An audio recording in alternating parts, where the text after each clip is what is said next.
Shalom saudara-saudara, selamat jumpa lagi dengan channel YouTube Orasio Semper Reformanda. Saya Pendeta Kristinov Mawicere, Pendeta Jemaat di Gemim Bukit Moriah Kalabaru. Pada saat ini berkerinduan mengajak kita semua untuk bersama-sama memikirkan satu bagian Alkitab dan melakukan telaah secara sederhana, yaitu yang terdapat di dalam Lukas 18 ayat 18 sampai 27. Nah, bagian Alkitab ini adalah merupakan bagian Alkitab yang akan dibaca dan dipikirkan oleh seluruh warga gereja Masih Injili di Minahasa pada hari Minggu tanggal 7 sampai hari Sabtu tanggal 13 Juli tahun 2024. Nah, sebelum kita membaca dan memikirkan Lukas 18 ayat 18 sampai 27 ini, mari kita menghadap Tuhan di dalam doa. Kita berdoa. Tuhan, kami bersyukur kepadamu oleh karena firman-Mu senantiasa mengarahkan kehidupan kami pada jalan yang benar, jalan yang menuju pada keselamatan. Yang di dalamnya ketika kami jalani itu, Kau bentuk kami untuk menjadi pribadi-pribadi yang boleh memiliki karakteristik seperti yang dimiliki oleh Kristus Tuhan kami.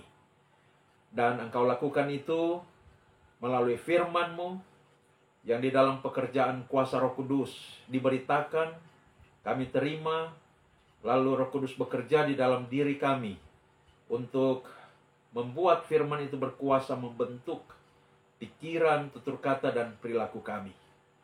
Maka sekarang ketika kami hendak membaca dan memikirkan firman-Mu, kami memohon Roh Kudus menuntun kami untuk mengerti, memahami, dan bahkan untuk menstandarkan hidup kami terus hanya pada kebenaran firman-Mu, dan memampukan kami untuk tidak menstandarkan hidup kami pada hal-hal yang lain yang di luar dari firman-Mu, sebab firman-Mu adalah satu-satunya pedoman yang Engkau anugerahkan bagi kami orang percaya. Kiranya kami dituntun oleh Roh Kudus pada beberapa waktu ke depan ini untuk membaca dan memikirkan firman Tuhan. Ini doa kami Tuhan, di dalam nama Tuhan Yesus kami berdoa. Amin. Saudara-saudara, mari kita membaca Lukas 18 ayat 18 sampai 27. Yang berkata begini, orang kaya sukar masuk kerajaan Allah. Ada seorang pemimpin bertanya kepada Yesus, katanya, Guru yang baik, apa yang harus aku perbuat untuk memperoleh hidup yang kekal? Jawab Yesus, mengapa kau katakan aku baik? Tak seorang pun yang baik selain daripada Allah saja. Engkau tentu mengetahui segala perintah Allah. Jangan berzina, jangan membunuh, jangan mencuri, jangan mengucapkan saksi dusta, hormatilah ayahmu dan ibumu. Kata orang itu, semuanya itu telah kuturuti sejak masa mudaku. Mendengar itu Yesus berkata kepadanya, masih tinggal satu hal lagi yang harus kau lakukan. Juallah segala yang kau miliki dan bagi-bagikanlah itu kepada orang-orang miskin. Maka engkau akan beroleh harta di sorga. Kemudian datanglah kemari dan ikutlah aku. Ketika orang itu mendengar perkataan itu, ia menjadi amat sedih sebab ia sangat kaya. Lalu Yesus memandang dia dan berkata, alangkah sukarnya orang yang beruang masuk ke dalam kerajaan Allah. Sebab lebih mudah seekor unta masuk melalui lubang jarum daripada seorang kaya masuk ke dalam kerajaan Allah. Dan mereka yang mendengar itu berkata, jika demikian, siapakah yang dapat diselamatkan? Kata Yesus, apa yang tidak mungkin bagi manusia, mungkin bagi Allah. Baik, saudara-saudara, Mari kita masuk pada bagian pertama dari telaah ini, yaitu kita akan melihat struktur dari teks ini. Nah, saya melihat teks ini terstruktur dalam 4 bagian. Yang pertama ialah ayat 18 sampai ayat 22, yaitu tentang dialog seorang pemimpin dengan Yesus tentang bagaimana mendapatkan hidup kekal. Lalu bagian kedua ayat 23 tentang reaksi dari pemimpin itu atas jawaban Yesus. Dan reaksi itu ialah ia menjadi sangat sedih. Lalu bagian ketiga ayat 24 sampai ayat yang ke-25 yang berbicara tentang pernyataan Yesus tentang sukarnya orang kaya masuk ke dalam kerajaan Allah. Lalu bagian terakhir, bagian keempat, ayat 26 sampai 27, yaitu tentang keselamatan yang tidak mungkin bagi manusia, tetapi mungkin bagi Allah. Nah, sekarang mari kita masuk pada bagian kedua dari telaah ini, yaitu tafsiran. Tafsiran yang bagian pertama, ayat 18 sampai 22. Saya bacakan sekali lagi, ayat 18 sampai 22. Ada seorang pemimpin yang bertanya kepada Yesus. Katanya, "Guru yang baik, apa yang harus aku perbuat untuk memperoleh hidup yang kekal?" Jawab Yesus, "Mengapa kau katakan aku baik? Tak seorang pun yang baik selain daripada Allah saja. Engkau tentu mengetahui segala perintah Allah. Jangan berzina, jangan membunuh, jangan mencuri, jangan mengucapkan saksi dusta. Hormatilah ayahmu dan ibumu." Kata orang itu, "Semuanya itu telah kuturuti sejak masa mudaku." Mendengar itu, Yesus berkata kepadanya, "Masih tinggal satu hal lagi yang harus kau lakukan. Jualah segala yang kau miliki dan bagi-bagikanlah itu kepada orang-orang miskin. Maka engkau akan beroleh harta di sorga. Kemudian datanglah kemari dan ikutlah aku." Itu bagian pertama dari teks yang kita sedang pikirkan ini, yaitu ayat 18 sampai ayat 22. Nah, saudara-saudara, bagian pertama ini berisi dialog antara seorang pemimpin dengan Yesus, yang mana isi dialognya ialah tentang bagaimana memperoleh hidup yang kekal. Ceritanya bahwa ada seorang pemimpin yang datang kepada Yesus dan mengajukan pertanyaan. Nah, hal pertama yang akan kita lakukan ialah mengidentifikasi siapa dan bagaimana pemimpin ini. Nah, untuk itu kita perlu melihat catatan-catatan kitab Injil yang lain tentang pemimpin ini. Karena narasi yang dicatat dalam Lukas 18 ayat 18 sampai 27 yang kita baca tadi itu juga dicatat dalam Markus 10 ayat 17 sampai 27 dan Matius 19 ayat 16 sampai 26. Yaitu seluruh Injil sinoptis berarti ya, Injil sinoptik itu adalah Matius, Markus, dan Lukas. Ya, sama-sama mencatat narasi tentang yang kita baca dalam Lukas 18 ayat 18 sampai 27 tadi. Nah, jadi pertama kita akan melihat apa dan bagaimana dari pemimpin yang datang dan bertanya kepada Yesus itu. Nah, teks kita tadi mengatakan ia adalah seorang pemimpin. Pemimpin apa? Ya, pemimpin agama atau pemimpin masyarakat. Nah, kita tahu bersama bahwa masyarakat Yahudi adalah masyarakat yang agamais.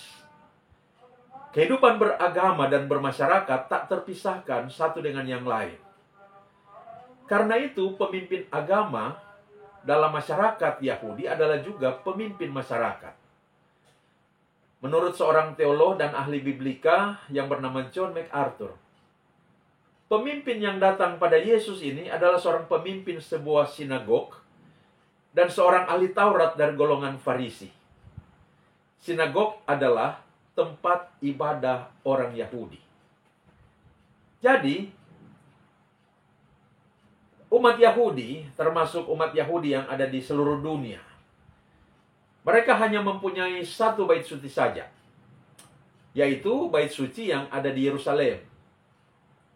Lalu, untuk umat Yahudi yang tinggal di luar kota Yerusalem, dibangunlah sinagoge-sinagoge sebagai tempat beribadah dan sebagai tempat untuk belajar Taurat. Namun ada 3 kali dalam 1 tahun, di mana setiap orang Yahudi yang berusia 12 tahun itu, berusia 12 tahun ke atas, harus datang beribadah di bait suci di Yerusalem, yaitu pada Hari Raya Paskah, Hari Raya Pentakosta, dan Hari Raya Pondok Daun. Di 3 hari raya ini, seluruh orang Yahudi yang ada di seluruh dunia diwajibkan untuk datang beribadah di bait suci di Yerusalem. Selain dari 3 hari raya itu, umat Yahudi cukup beribadah di sinagoge saja. Jadi, orang yang datang pada Yesus ini adalah seorang pemimpin sinagoge. Lalu yang kedua, di Injil Matius dikatakan bahwa ia adalah seorang muda. Jadi, dia adalah seorang pemimpin yang masih muda. Memang tidak disebut usianya, tapi saya pikir kita boleh membayangkan usia muda itu, yaitu dari 25 sampai 40 tahun. Jadi dia masih muda tetapi memiliki pengaruh dalam masyarakat Yahudi di tempatnya itu, karena dia adalah seorang pemimpin. Nah, di Lukas yang ketiga ini, di Lukas 18 ayat 23, mengatakan bahwa ia sangat kaya. Yang kita baca tadi, Lukas 18. Ia sangat kaya. Jadi kita boleh membayangkan, saudara-saudara, orang ini dia masih muda, sangat kaya, juga seorang pemimpin. Maka yang keempat, karena ia adalah seorang pemimpin umat, saya yakin ia bukan hanya seorang yang begitu muda dan kaya, tapi juga memiliki moralitas dan spiritualitas yang bagus, yang menjadi teladan bagi masyarakat yang ada di tempatnya. Nah, 4 aspek ada pada orang ini yang sudah kita lihat tadi. Yang pertama apa? Ia masih muda. Yang kedua, ia sangat kaya. Yang ketiga, ia mempunyai jabatan. Dan yang keempat, ia memiliki moralitas dan spiritualitas yang bagus, yang menunjukkan bahwa orang ini adalah orang yang taat beragama, berwibawa, sangat terhormat, dan punya prestise di tengah-tengah masyarakat Yahudi di tempatnya. Apa yang tidak ada pada pemimpin itu? Semua yang diinginkan manusia ada padanya. Kekayaan, jabatan, kehormatan, dan prestise ada pada orang itu. Nah, sekarang pemimpin ini datang kepada Yesus. Markus 10 mencatat bahwa pemimpin muda yang kaya ini datang berlari-lari dan berlutut di hadapan Yesus. Ini menunjukkan 2 hal. Yang pertama, bahwa meskipun ia adalah seorang pemimpin yang berstatus sosial tinggi, tapi dia juga adalah seorang yang rendah hati dan mau merendahkan dirinya di hadapan Yesus. Meskipun dia kaya raya, punya jabatan, kehormatan dan prestise, tapi dia tidak sombong. Yang kedua, sikapnya itu menunjukkan bahwa ada satu hal serius. Jadi ketika dia berlari-lari dan berlutut di hadapan Yesus, itu menunjukkan ada satu hal yang sangat serius dan penting yang dia yakin bisa dia dapatkan hanya dari Yesus. Nah, setelah dia berlutut di hadapan Yesus, dia bertanya, "Guru yang baik, apa yang harus aku perbuat untuk memperoleh hidup yang kekal?" Nah, perhatikan kalau di Matius 19 ayat 16, pertanyaannya berbunyi begini. "Guru, perbuatan baik apakah yang harus kuperbuat untuk memperoleh hidup yang kekal?" Nah, kalau di Markus 10 ayat 17, pertanyaannya sama dengan yang dicatat di dalam Lukas yang kita baca tadi. "Guru yang baik, apa yang harus kuperbuat untuk memperoleh hidup yang kekal?" Nah, saudara-saudara, ada 3 substansi yang terkandung dalam pertanyaan itu yang perlu kita pikirkan. Yaitu, pertama, Yesus disebut sebagai guru yang baik. Yang kedua, perbuatan apa yang bisa menjadi jaminan untuk memperoleh hidup yang kekal. Dan yang ketiga, tentang hidup kekal itu sendiri. Maka mari kita lihat 3 hal ini. Yang pertama, Yesus disebut sebagai guru yang baik. Saudara-saudara, perhatikan apa yang dikatakan oleh John MacArthur ini. John MacArthur berkata begini, sejauh yang saya tahu, dan saya telah mencoba mencari tahu, tidak ada satupun catatan literatur Yahudi yang menyebut seorang rabi sebagai guru yang baik. Tidak ada catatan bahwa ada rabi yang pernah disapa seperti itu. Sapaan dan sebutan yang baik hanya diperkatakan dan diperuntukkan oleh orang Yahudi kepada Tuhan saja.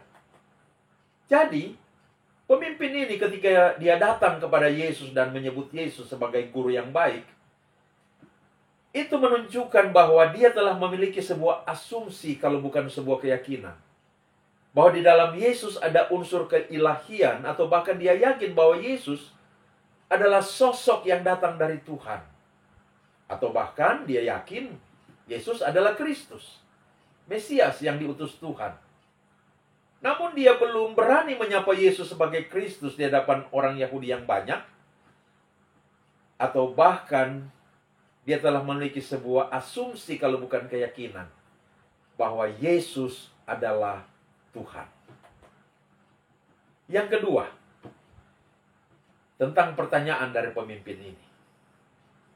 Apa yang harus kuperbuat untuk memperoleh hidup yang kekal?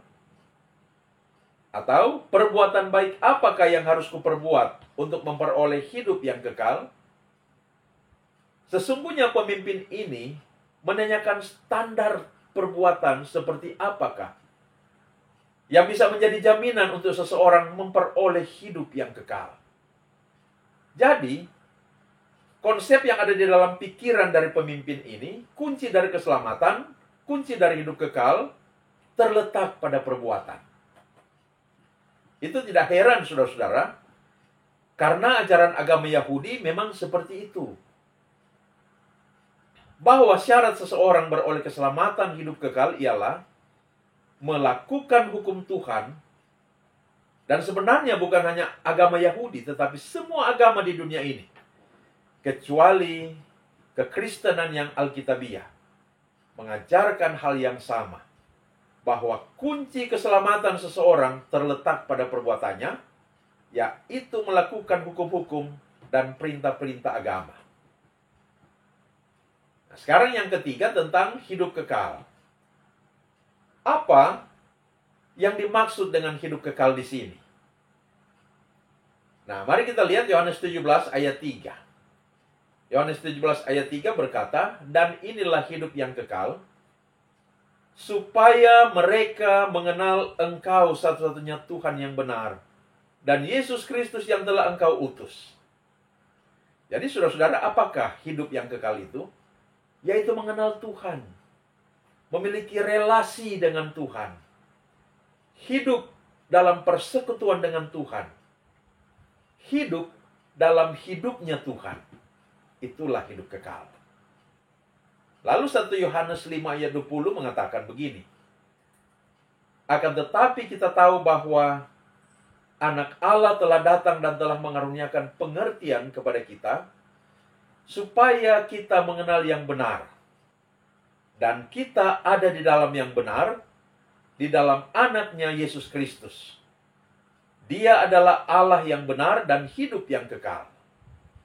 Nah, saudara-saudara, di 1 Yohanes 5 ayat 20 ini, hidup kekal diartikan sebagai mengenal yang benar, ada di dalam yang benar, yaitu di dalam anaknya Yesus Kristus. Jadi, hidup kekal adalah hidup di dalam persekutuan dengan Kristus, sehingga mengenal Kristus, percaya pada Kristus, dan mengalami kebenaran Kristus, sehingga kebenarannya itu terwujud dalam hidup kita. Dengan kata lain, memiliki hidup kekal adalah memiliki hidupnya Tuhan, Dan hidupnya Tuhan itu nampak di dalam dan melalui hidup kita. Itu hidup kekal. Nah, saudara-saudara, seringkali kita hanya memahami hidup kekal sebagai hidup selamanya di sorga. Jadi dalam perspektif waktu. Tapi ternyata hidup kekal adalah suatu kualitas hidup, di mana seseorang memiliki dan menampakkan hidupnya Tuhan Yesus dalam hidupnya. Itulah hidup yang berlimpah dengan kasih karunia, yang di dalamnya ada kasih, damai sejahtera, kebenaran, yang terwujud secara progresif. Jadi secara progresif di dunia, sampai menjadi sempurna dan selamanya di dalam sorga nanti. Itu yang dimaksud dengan hidup kekal. Nah, jadi pemimpin muda yang kaya itu bertanya, "Guru yang baik, apa yang harus aku perbuat untuk memperoleh hidup yang kekal?" Nah, mari kita melihat, saudara-saudara, beberapa implikasi yang ditunjukkan oleh pertanyaan pemimpin muda yang kaya ini. Implikasi yang pertama, pertanyaan ini adalah pertanyaan yang paling besar dan paling penting dari semua pertanyaan yang ada di dunia ini. Sadar atau tidak sadar, terungkap atau tidak terungkap, setiap orang sesungguhnya ingin mengetahui jawaban dari pertanyaan ini, dan bahkan ingin mengetahui jawaban yang benar atas pertanyaan ini. Karena itu pertanyaan ini sebenarnya merupakan pertanyaan dari setiap orang. Nah, entah itu disadari atau tidak disadari. Sebesar apapun pencapaian manusia di bidang ekonomi, sebesar apapun pencapaian manusia di bidang pengetahuan dan teknologi, sebesar apapun pencapaian manusia di bidang politik dan kekuasaan, sebesar apapun pencapaian manusia dalam hal kesenangan-kesenangan, manusia tahu semua itu akan lewat. Semua itu hanya sementara saja. Dan ada satu kehidupan sesudah kematian, yang mana di sana ada kedamaian yang sempurna. Tidak ada lagi penderitaan dan kematian. Yang ada hanya kebahagiaan yang kekal. Nah, bagaimana cara memperolehnya? Ini pertanyaan terbesar dan terpenting, yang jawabannya harus diketahui oleh semua manusia. Pemimpin muda yang kaya ini memiliki kesadaran akan hal ini. Itu yang pertama. Implikasi yang kedua, oleh karena pemimpin muda yang kaya ini adalah seorang pemimpin agama, dia harus tahu jawaban atas pertanyaan ini, agar dia dapat memberitakannya kepada umat yang dipimpinnya, supaya mereka pun dapat memperoleh keselamatan, kehidupan yang kekal. Saudara-saudara, setiap pemimpin jemaat, para pelayan Tuhan harus tahu jawaban yang benar atas pertanyaan ini. Bahkan harus terlebih dahulu menerima, memperoleh dan mengalami hidup yang kekal, agar mereka pun dapat memberitakan dengan benar tentang hidup kekal dan cara memperolehnya, sehingga jemaat yang dilayani mengerti dan menerima, serta mengalami hidup yang kekal itu. Nah, ketika pemimpin muda yang kaya ini bertanya kepada Yesus, "Guru yang baik, apa yang harus aku perbuat untuk memperoleh hidup yang kekal?" Itu menunjukkan dia sadar bahwa dia belum memiliki hidup yang kekal. Dan dia sadar dia menginginkan dan membutuhkan hidup kekal itu. Bayangkan saja, saudara-saudara, pemimpin muda yang kaya itu adalah seorang yang religius, taat pada agama, moralitasnya bagus, tetapi ternyata belum memiliki keselamatan hidup yang kekal. Dia mapan dalam segala hal, tetapi hati nuraninya gelisah, karena belum memiliki keselamatan, belum memiliki hidup yang kekal. Dia sangat menyadari keadaan dirinya yang belum memiliki hidup kekal, dan itu sangat mengganggunya. Dia sadar dalam hatinya dia belum sungguh-sungguh mengenal Tuhan, belum sungguh-sungguh memiliki hubungan dengan Tuhan, belum sungguh-sungguh mengenal Tuhan. Dia tahu tentang Tuhan, tetapi dia tahu dia belum memiliki relasi yang intim dengan Tuhan. Dan karena itu belum memiliki hidup kekal, hidupnya Tuhan. Dan dia menginginkan untuk memperoleh hidup kekal itu. Dan ketika dia berlari-lari kemudian berlutut di hadapan Yesus, itu tandanya ia memiliki suatu keinginan yang sangat besar, keinginan yang dalam untuk memperoleh hidup kekal itu.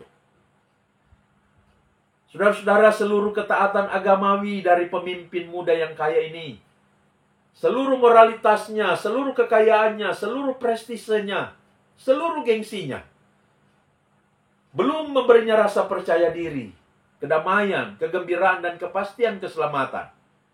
Dia tidak memiliki semua itu. Dia gelisah dalam jiwanya. Maka dia memiliki hasrat yang sangat dalam untuk memperoleh hidup kekal. Implikasi yang ketiga. Ketika pemimpin muda yang kaya itu datang kepada Yesus dan bertanya, "Guru yang baik, apa yang harus aku perbuat untuk memperoleh hidup yang kekal?" Maka sesungguhnya dia telah datang pada sumber yang tepat. Siapa? Yaitu Yesus.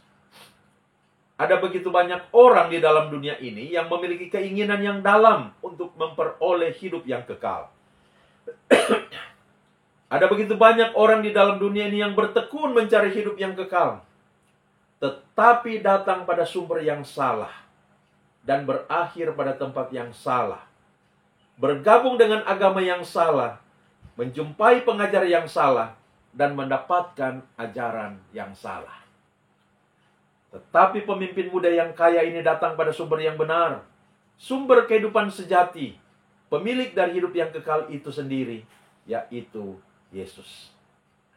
Mungkin dia telah mendengar tentang Yesus. Mungkin dia pernah mendengar langsung pengajaran Yesus tentang kerajaan Allah. Atau mungkin juga dia telah melihat langsung mujizat-mujizat yang dilakukan Yesus.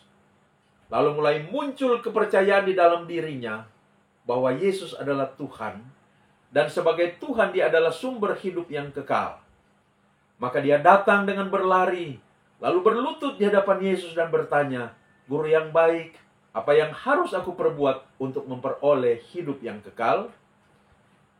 Saudara-saudara, itu 3 implikasi dari pertanyaan pemimpin muda yang kaya ini kepada Yesus. Nah, sekarang mari kita lihat jawaban Yesus atas pertanyaan itu. Di ayat 19 sampai 20, Yesus menjawab, "Mengapa kau katakan aku baik? Tak seorang pun yang baik selain daripada Allah saja. Engkau tentu mengetahui segala perintah Allah. Jangan berzina, jangan membunuh, jangan mencuri, jangan mengucapkan saksi dusta, hormatilah ayahmu dan ibumu, dan seterusnya." Jawaban Yesus ini, saudara-saudara, terdiri dari 2 substansi. Yang pertama, Yesus mengatakan, "Mengapa kau katakan aku baik? Tak seorang pun yang baik selain daripada Allah saja." Tadi kita sudah lihat bahwa dalam konteks masyarakat Yahudi, tidak pernah orang mengatakan dan memberikan predikat yang baik kepada siapapun termasuk guru-guru, pengajar-pengajar, kecuali kepada Allah. Orang Yahudi tidak pernah menyebut guru yang baik, saudara yang baik, tabib yang baik, dan seterusnya. Predikat sebagai yang baik oleh orang Yahudi hanya diberikan kepada Allah saja. Karena itu tidak heran Yesus menjawab pemimpin muda yang kaya itu dengan mengatakan, "Mengapa kau katakan aku baik?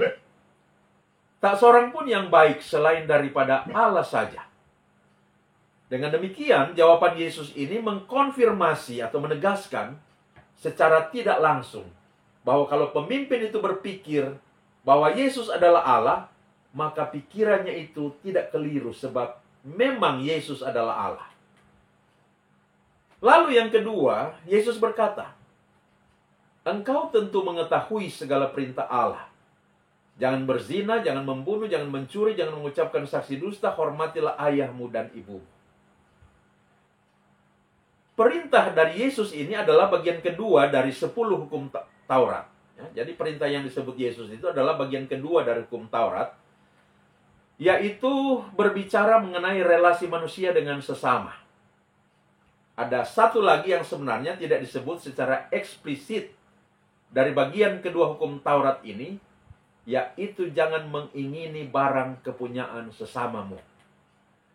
Nah, bagian kedua dari hukum Taurat itu berbicara mengenai relasi manusia dengan Allah. Maaf, bagian pertama dari hukum Taurat berbicara mengenai relasi manusia dengan Allah. Bagian pertama dari hukum Taurat itu ialah jangan ada padamu Allah lain, jangan membuat patung dan sejenisnya lalu sujud sembah kepadanya, jangan menyebut nama Tuhan dengan sembarangan, dan ingat dan kuduskanlah hari Sabat. Itu bagian pertama. Yang Yesus sebut kepada pemimpin muda yang kaya dalam jawabannya itu adalah bagian kedua. Yang berbicara tentang relasi manusia dengan sesama. Namun saya pikir meski Yesus hanya menyebut sebagian dari 10 hukum Taurat itu sudah mewakili seluruhnya. Dengan kata lain, ketika pemimpin muda yang kaya itu bertanya, apa yang harus aku perbuat? Atau perbuatan apa yang harus aku lakukan untuk memperoleh hidup yang kekal? Maka Yesus menjawab, lakukan perintah-perintah Allah seperti yang ada dalam hukum Taurat. Nah, saudara-saudara, kita berhenti sejenak dulu di sini.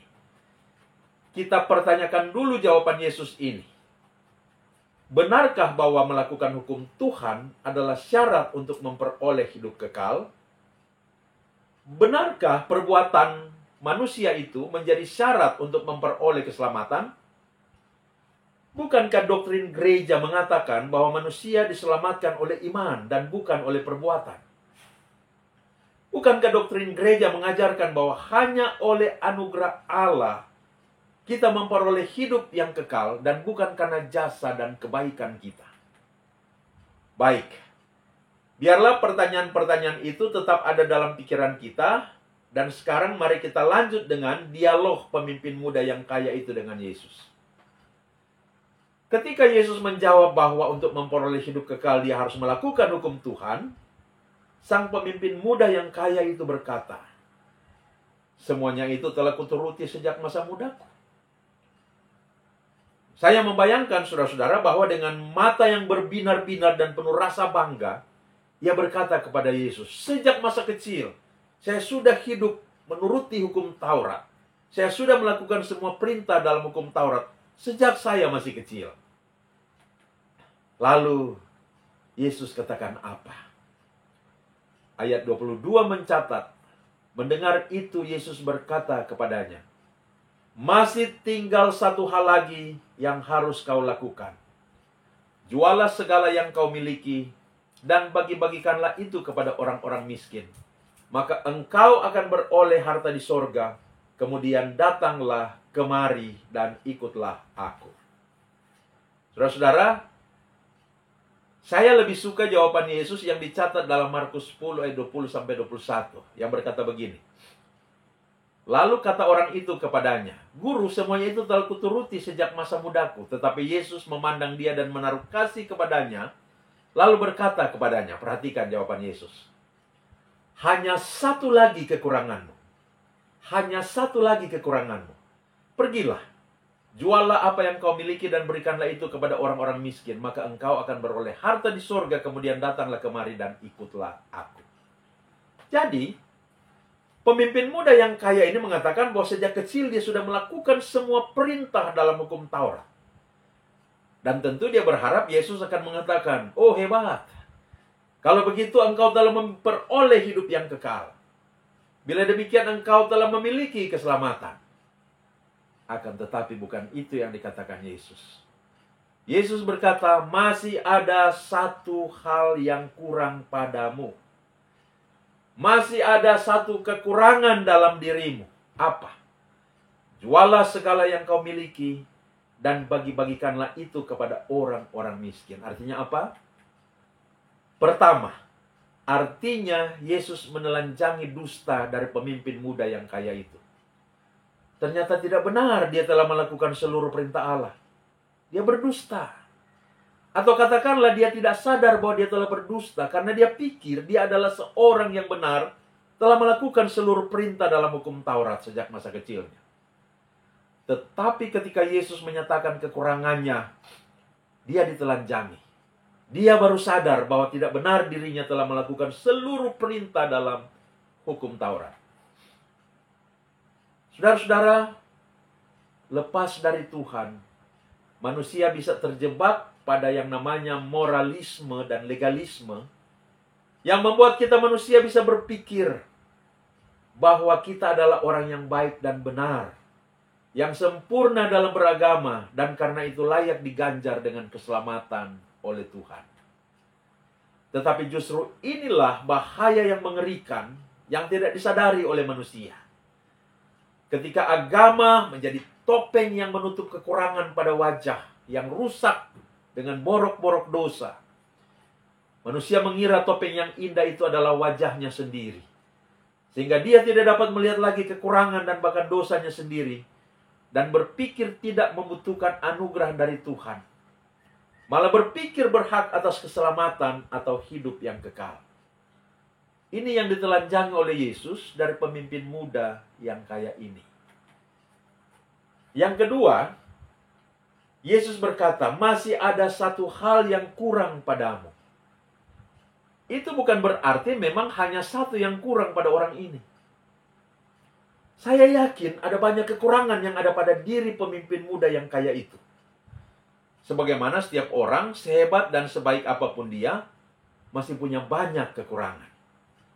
Namun, ketika Yesus mengatakan masih ada satu hal yang kurang padamu, itu menunjukkan satu kekurangan saja, satu dosa saja, sudah membuat manusia tidak layak memperoleh hidup yang kekal. Sekali lagi, satu dosa saja sudah membuat manusia tidak layak untuk memperoleh hidup yang kekal. Mengapa? Saudara-saudara, sorga adalah tempat yang sempurna. Sorga hanya menerima makhluk yang sempurna. Jika ada makhluk, katakanlah manusia yang baik, yang kebaikannya jika diberi nilai adalah 9,9. Apakah kebaikannya itu sudah sempurna? Jawabnya adalah belum. Sebab berapa nilai sempurna itu? Nilai sempurna adalah 10. Jadi, sekalipun nilai kebaikan kita itu 9,9, namun karena itu belum kebaikan yang sempurna, belum bisa membuat kita dapat diterima di sorga. Dan sorga tidak akan pernah menerima makhluk yang tidak sempurna. Mengapa? Karena sorga adalah tempat yang sempurna. Kalau sorga menerima manusia yang tidak sempurna, maka sorga akan menjadi tempat yang tidak sempurna ketika unsur yang tidak sempurna ada di dalam sorga. Karena itu tidak akan pernah terjadi manusia yang tidak sempurna diterima di dalam sorga. Maka di sini kita dapat melihat jawaban Yesus itu menunjukkan bahwa perbuatan, sekali lagi perbuatan, tidak pernah dapat menjadi jalan untuk memperoleh hidup yang kekal. Sekali lagi, perbuatan tidak pernah dapat menjadi jalan untuk manusia memperoleh hidup yang kekal. Mengandalkan perbuatan untuk memperoleh hidup yang kekal boleh-boleh saja, tetapi perbuatan itu harus sempurna. Tidak boleh ada satu yang kurang, harus sempurna. Pertanyaannya, adakah manusia di dunia ini yang bisa melakukan perbuatan yang sempurna?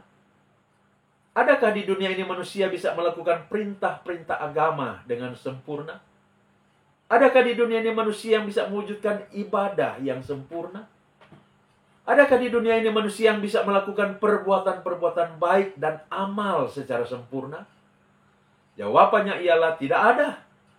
Maka perbuatan tidak pernah dapat menjadi jalan keselamatan, jalan untuk memperoleh hidup yang kekal.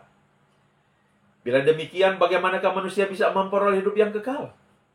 Perhatikan perkataan Yesus selanjutnya kepada pemimpin muda yang kaya itu. Jualah segala yang kau miliki dan bagi-bagikanlah itu kepada orang-orang miskin. Maka engkau akan beroleh harta di sorga, kemudian datanglah kemari dan ikutlah aku. Saudara-saudara, penekanan dan inti dari perkataan Yesus ini ada pada frase terakhir yang berbunyi, kemudian datanglah kemari dan ikutlah aku. Jadi, menjadi pengikut Yesus menjadi orang yang percaya pada Yesus, menjadi orang yang beriman kepada Yesus, menjadi murid Yesuslah yang membuat seseorang memperoleh hidup yang kekal. Menjadi pengikut Yesus, menjadi orang yang percaya kepada Yesus, menjadi orang yang beriman kepada Yesus adalah satu-satunya jalan untuk memperoleh hidup yang kekal. Mengapa demikian? Karena dengan menjadi pengikut Yesus yang beriman kepada Yesus, seseorang dipersatukan dengan Yesus. Dan dengan dipersatukan dengan Yesus, maka seseorang mengalami dua hal. Pertama, ketika seseorang dipersatukan dengan Yesus melalui iman, maka karya penebusan dosa yang Yesus lakukan lewat penderitaan, sengsara, dan kematiannya di kayu salib berlaku padanya, sehingga dosanya dihapuskan, dosanya ditebus. Yang kedua, kita tahu bahwa Yesus adalah kebenaran. Yesus pernah mengatakan itu dalam Yohanes 14 ayat 6. Akulah jalan dan kebenaran dan hidup. Tidak ada seorang pun yang datang kepada Bapa kalau tidak melalui aku. Maka ketika seseorang dipersatukan dengan Yesus melalui iman, kebenaran Yesus diperhitungkan kepadanya, sehingga Allah Bapa memandang dia benar. Maka ketika seseorang yang oleh imannya dipersatukan dengan Yesus, dia dibenarkan di hadapan Allah. Dosanya tidak ada lagi. Yang ada hanya kebenaran Yesus yang diperhitungkan kepadanya. Yang ada hanya kesempurnaan. Maka dia memperoleh hidup yang kekal. Hidupnya Tuhan. Sejak di dunia ini. Sampai nanti dalam kesempurnaan surgawi. Inilah yang dalam doktrin Kristen disebut dengan istilah justification of faith. Atau pembenaran oleh iman. Inilah jalan untuk memperoleh hidup kekal. Percaya kepada Yesus. Yang ketiga, saudara. Ketika Yesus mengatakan masih ada satu hal yang kurang padamu. Sebenarnya Yesus sedang menuntun pemimpin muda yang kaya ini untuk menyadari diri sebagai orang yang berdosa dan membutuhkan anugerah pengampunan dari Tuhan. Yesus sedang menuntun dia untuk melepaskan topeng keindahan budi dan agamawinya, agar dia dapat melihat borok yang ada pada dirinya, menyadarinya dan memohonkan anugerah pengampunan dari Tuhan. Jadi saudara-saudara, itu tafsiran sederhana kita pada bagian pertama dari Lukas pasal 18 ayat 18 sampai 27 ini. Sekarang kita masuk pada tafsiran di bagian kedua, yaitu ayat 23. Ayat 23 katakan begini. Ketika orang itu mendengar perkataan itu, ia menjadi amat sedih sebab ia sangat kaya. Saudara-saudara, ayat 23 ini menunjukkan reaksi pemimpin muda yang kaya itu terhadap perkataan Yesus. Apa perkataan Yesus? Sekali lagi, masih tinggal satu hal lagi yang harus kau lakukan. Masih satu kekuranganmu. Jualah segala yang kau miliki dan bagi-bagikanlah itu kepada orang-orang miskin. Maka engkau akan beroleh harta di sorga. Kemudian datanglah kemari dan ikutlah aku. Lalu apa reaksi pemimpin muda yang kaya ini terhadap perkataan Yesus itu? Yaitu ia menjadi amat sedih. Mengapa ia menjadi amat sedih? Sebab ia sangat kaya. Artinya apa? Pertama, artinya ia lebih tertarik pada kekayaannya daripada kepada Yesus. Ia lebih mengasihi harta kekayaannya daripada mengasihi Yesus.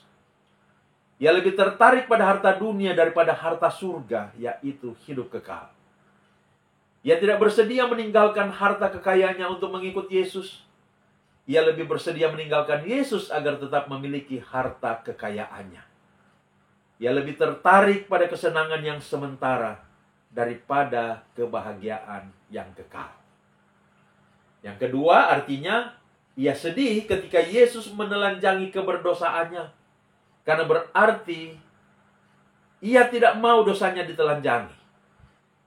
Dan itu berarti ia tidak bersedia menyadari dan mengakui sebagai orang berdosa. Ia tidak bersedia untuk mengakui bahwa ia membutuhkan anugerah pengampunan dari Tuhan. Di sini kita dapat melihat bahwa menuntun seseorang pada keselamatan hidup yang kekal berarti pertama-tama menuntun dia pada kesadaran akan diri yang berdosa, pada pengakuan sebagai manusia yang berdosa, pada penyesalan akan dosa, dan pada pengakuan akan kebutuhan akan anugerah yang dari Tuhan. Maka penginjilan bukan hanya sekedar mengundang orang untuk percaya Yesus agar menerima keselamatan, tetapi pertama-tama pada kesadaran dan pengakuan akan diri yang berdosa dan kebutuhan akan anugerah Tuhan. Itu bagian kedua. Sekarang kita masuk bagian ketiga, yaitu ayat 24 sampai ayat 25. Saya bacakan sekali lagi. Ayat 24 dan ayat 25.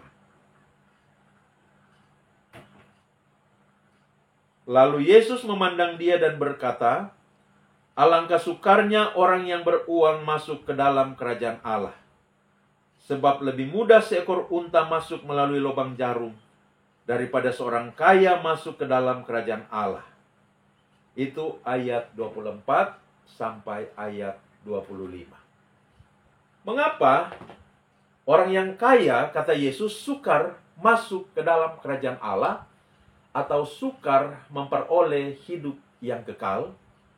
Yaitu karena orang yang kaya begitu sulit untuk meninggalkan kecintaannya pada uang dan materi untuk sepenuhnya mencintai Yesus. Begitu sulit untuk melepaskan pengandalannya pada uang dan materi untuk sepenuhnya mengandalkan Yesus.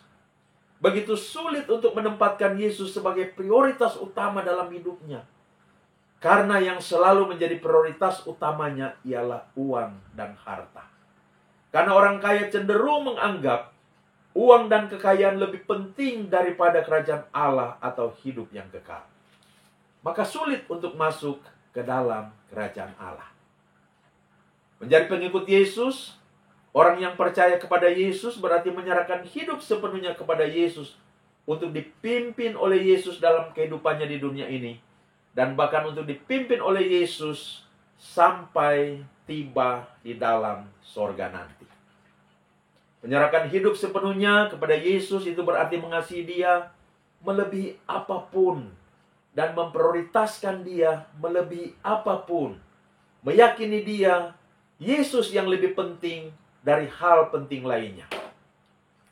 Bila dalam hidup ini masih ada yang lebih penting dari Yesus, dari kerajaannya, berarti kita masih menjadi pengikut dari yang kita anggap lebih penting dari Yesus itu, dan belum menjadi pengikut Yesus sesungguhnya, belum memiliki iman yang sejati. Itu artinya, Yesus menuntut komitmen iman yang dalam, yang sungguh-sungguh, yang sepenuh hati untuk mengikutinya. Yesus tidak menyukai komitmen iman yang dangkal, yang terbagi, yang mudah berubah. Sukarnya orang kaya untuk masuk ke dalam kerajaan Allah atau memperoleh hidup kekal ialah karena sukarnya mereka untuk membuat komitmen iman yang dalam dan sungguh-sungguh untuk menjadi pengikut Yesus. Untuk membuat komitmen yang dalam dan sungguh, seseorang harus melepaskan hal lain selain Yesus yang melekat di dalam hatinya. Apabila seorang kaya sanggup melepaskan hatinya dari kecintaan pada uang dan harta, dan mempersembahkan hatinya sepenuhnya untuk Kristus, tentu dia akan masuk ke dalam kerajaan Allah, ke dalam hidup yang kekal. Sulitnya orang kaya untuk masuk ke dalam kerajaan Allah oleh Yesus digambarkan secara lebih konkret melalui sebuah perbandingan, di mana Yesus mengatakan lebih mudah seekor unta masuk melalui lubang jarum daripada seorang kaya masuk ke dalam kerajaan Allah. Seberapa mudah seekor unta melewati lubang jarum? Tentu itu hal yang tidak mungkin. Dengan kata lain, tidak mungkin seorang kaya bisa masuk kerajaan Allah, bisa memperoleh hidup kekal, jika dia memandang kekayaannya lebih penting dari hidup kekal itu sendiri. Namun ketika seorang kaya mampu melepaskan kepentingannya akan kekayaannya dan mementingkan hidup kekal, Yesus di atas segalanya, maka tentu ia akan memperoleh hidup yang kekal. Itu bagian ketiga. Sekarang bagian terakhir. Ayat 26 dan 27. Ayat 26 dan 27 saya bacakan, berkata begini. Dan mereka yang mendengar itu berkata, jika demikian siapakah yang dapat diselamatkan? Kata Yesus, apa yang tidak mungkin bagi manusia, mungkin bagi Allah. Bagian ini berbicara tentang reaksi dari orang-orang lain yang mendengarkan percakapan Yesus dengan pemimpin muda yang kaya itu. Mereka berkata, jika demikian siapakah yang dapat diselamatkan? Para pendengar ini telah menyimak percakapan itu dan berhasil menarik suatu kesimpulan yang logis. Jika demikian, siapakah yang dapat diselamatkan? Betul. Siapakah yang bisa diselamatkan kalau orang yang taat beragama, pemimpin agama bahkan, yang moralitasnya dan spiritualitasnya demikian bagus seperti pemimpin muda yang kaya ini, hanya karena satu kekurangan, kesalahan saja tidak bisa memperoleh hidup yang kekal? Betul, siapakah yang bisa diselamatkan? Kalau ternyata perbuatan hanya bisa menjadi jalan keselamatan kalau manusia melakukan perbuatan yang sempurna. Mana ada manusia yang bisa melakukan perbuatan yang sempurna? Akan tetapi kesimpulan dalam bentuk pertanyaan itu dijawab Yesus. Apa yang tidak mungkin bagi manusia, mungkin bagi Allah. Artinya, jika manusia tidak bisa mewujudkan perbuatan yang sempurna, agar bisa memperoleh hidup yang kekal, Allah punya cara yang lain untuk membuat manusia menjadi sempurna, yaitu berinkarnasi menjadi manusia, menderita sengsara dan mati di kayu salib untuk menebus dosa manusia. Menimbulkan iman oleh pekerjaan Roh Kudus di dalam hati manusia, sehingga oleh iman itu kita dipersatukan dengan Kristus untuk mengalami penebusannya, untuk mengalami kebenarannya, sehingga kita menjadi benar, sempurna di mata Allah, dan layak mendapatkan hidup yang kekal. Sudah diselamatkan, beroleh hidup yang kekal, baru Allah menuntut kita melakukan perbuatan-perbuatan yang baik, hidup sesuai dengan firman-Nya. Jadi, bukan melakukan perbuatan baik supaya diselamatkan, tetapi sebaliknya, ditebus dan diselamatkan supaya melakukan perbuatan baik. Seperti yang dikatakan antara lain dalam Efesus 2 ayat 8-10. Sebab karena kasih karunia kamu diselamatkan oleh iman. Itu bukan hasil usahamu tetapi pemberian Allah. Itu bukan hasil pekerjaanmu. Jangan ada yang memegahkan diri. Karena kita ini buatan Allah, diciptakan dalam Kristus Yesus untuk melakukan pekerjaan baik yang dipersiapkan Allah sebelumnya. Ia mau supaya kita hidup di dalamnya. Jadi keselamatan itu diperoleh berdasarkan iman yang dikaruniakan Allah, bukan hasil pekerjaan atau hasil perbuatan kita, tetapi pemberian atau anugerah Allah. Sudah menerima keselamatan, baru kita dipanggil melakukan pekerjaan atau perbuatan yang baik. Sekarang kita masuk pada bagian akhir dari telaah sederhana ini, yaitu benang merah teks yang berkaitan dengan tema. Apa tema tadi? Yaitu siapakah yang diselamatkan? Nah, jadi saudara-saudara, seorang pemimpin muda yang kaya datang menjumpai Yesus dan bertanya, apa yang harus kuperbuat untuk memperoleh hidup yang kekal? Pertanyaan itu mengasumsikan konsep keselamatan berdasarkan perbuatan. Bahwa perbuatan adalah jalan untuk memperoleh hidup kekal atau keselamatan. Selanjutnya Yesus menunjukkan dengan jelas bahwa perbuatan tidak bisa menjadi jalan yang membawa manusia pada hidup yang kekal. Untuk itu Yesus menunjuk pada hukum Tuhan yang diketahui oleh pemimpin muda yang kaya itu yang harus dilakukan oleh umat Allah. Pemimpin muda yang kaya itu mengatakan bahwa semua perintah dalam hukum Tuhan sudah dilakukannya sejak kecil. Maka kemudian Yesus menelanjanginya dengan mengungkapkan satu kekurangannya saja. bahwa ia memang kaya namun ia belum bersedia melakukan pemberian bantuan kepada orang-orang miskin.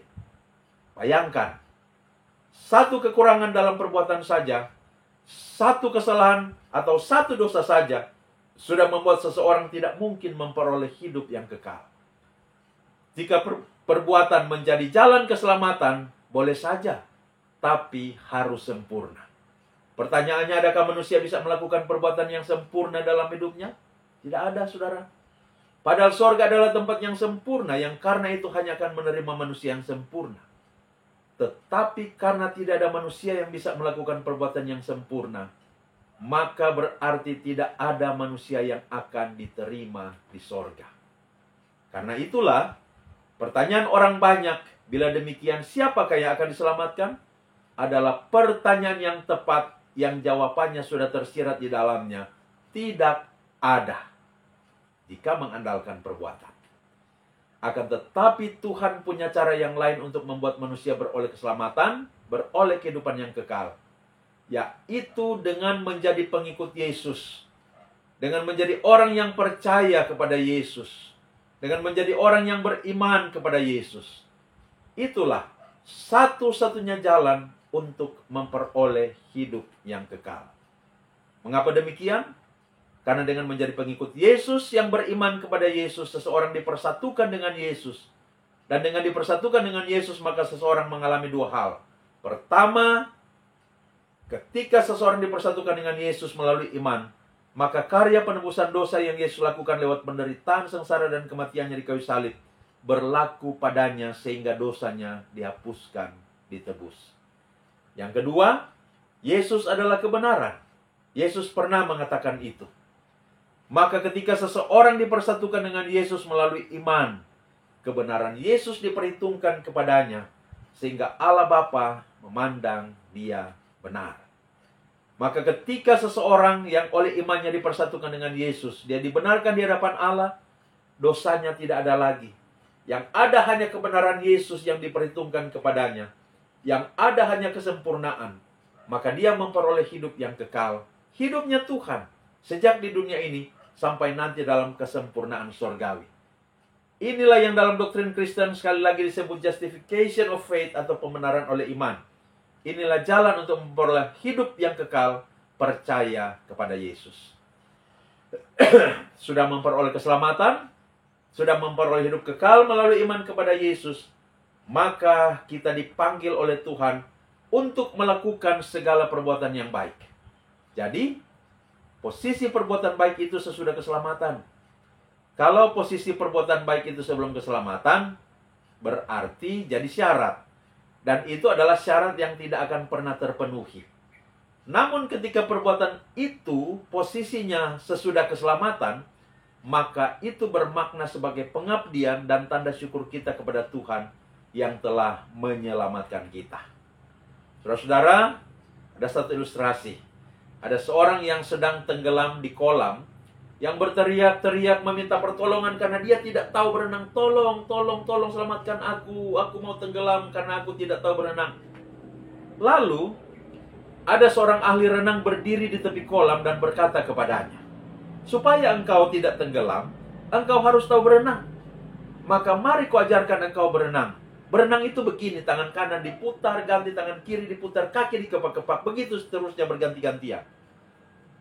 Bayangkan saudara-saudara, orang sedang tenggelam, diajari renang, bisa jadi atau tidak? Tentu saja tidak bisa. Dia akan makin tenggelam.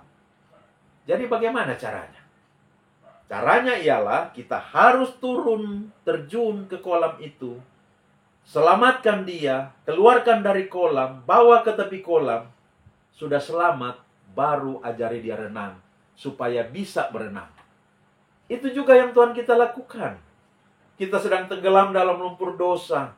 Lalu dia datang dari sorga ke dalam dunia untuk selamatkan kita. Mengangkat kita dari lumpur dosa, sehingga kita selamat. Sudah selamat, baru dia mengajari kita firman-Nya. Dan memerintahkan kita untuk melakukan perbuatan-perbuatan yang baik sesuai firman-Nya. Jadi sekali lagi, posisi perbuatan baik itu ialah sesudah keselamatan, bukan sebelum. Perbuatan tidak pernah dapat menjadi jaminan keselamatan kita. Iman kepada Yesuslah yang menjadi jaminan keselamatan kita. Sudah diselamatkan, maka mari kita melakukan perbuatan-perbuatan yang baik sesuai firman Allah. Terpujilah Kristus. Amin. Mari kita berdoa. Tuhan, terima kasih kami boleh belajar firman.